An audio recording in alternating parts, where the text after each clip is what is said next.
Real estate.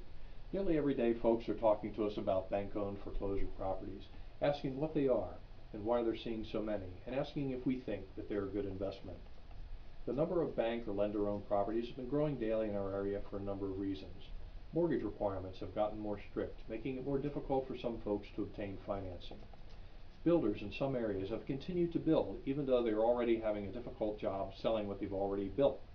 And qualified buyers have been waiting to see if they can get a better deal by waiting. Basically, what we have is fewer buyers chasing a growing inventory of homes. All of this has caused it to be much more difficult for a seller to sell his home fast for a good price should he need to avoid losing it in the foreclosure process.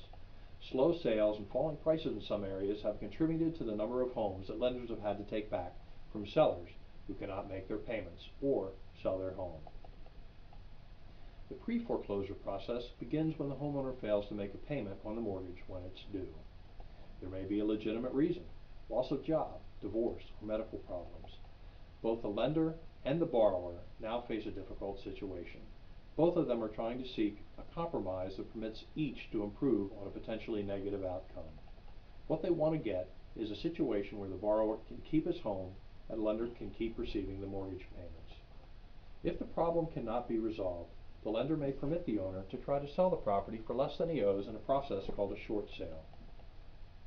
In years past, you would seldom see short sales in Northern Virginia, since the home could usually be sold for more than the mortgage amount.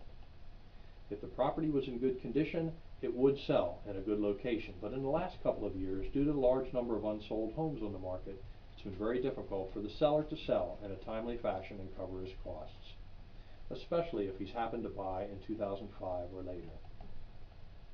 In a short sale, the lender is agreeing to accept less than what the borrower owes in an attempt to avoid the foreclosure process, where the lender expects to even lose more if that process takes place. If a short sale takes place, the lender will usually attempt to have the borrower sign an unsecured note for the amount not paid.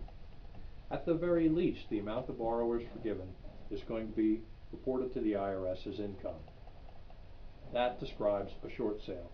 I'm going to be making another video on that and posting it soon.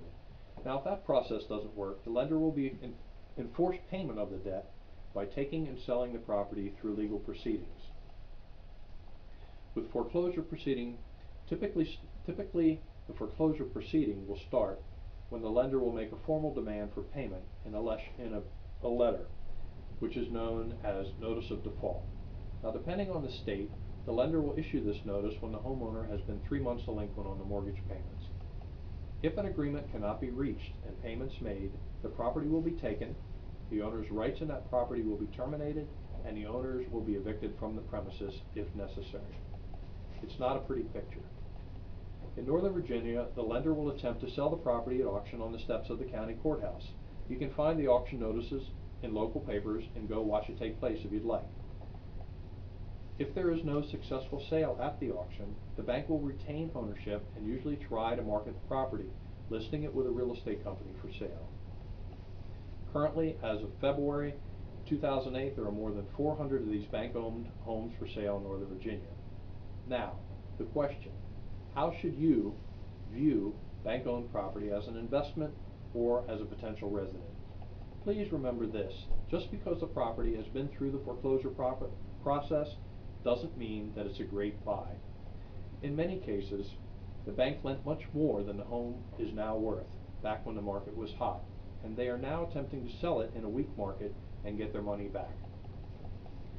Many times, you can buy a comparable home for less money from a regular seller than you can achieve from an overpriced bank-owned property. The other major consideration is that bank-owned property is nearly always sold as is, meaning that the bank is not going to fix anything that's wrong with the property. You absolutely, positively must take this into account when you make an offer on bank-owned homes. Otherwise, you could end up with a money pit. You'll eventually end up paying above market price for the property once you've made all the necessary repairs. The best way to avoid buying a property with too many unknown potential problems is to get a home inspection done, so you know what you're going to get into. Have your realtor write the offer with the sale contingent on your approval of the inspection findings. This will enable you to get out of the contract should the inspection uncover more problems than you're willing to bear financially. If you and your agent do your homework, you can minimize the risks and potentially uncover some great opportunities. If you are patient and careful, you should definitely not be afraid of pursuing bank-owned properties. The negotiation and sale process differs from bank to bank, but a knowledgeable realtor can help you with the differing paperwork, and hopefully you can get some really great property at a great price. That's it for this video. Thanks for stopping by.